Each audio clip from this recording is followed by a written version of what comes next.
But the moment your data is sorted, you can do something that honestly feels like magic.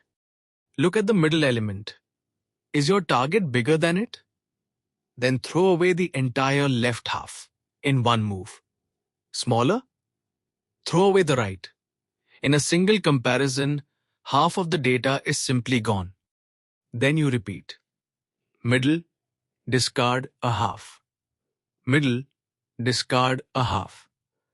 A list of 1,000,000 items collapses to nothing in about 20 steps. That is binary search. O of log n. The same beautiful signature of halving the problem at every single step. But do mind the details, because this is where it bites people.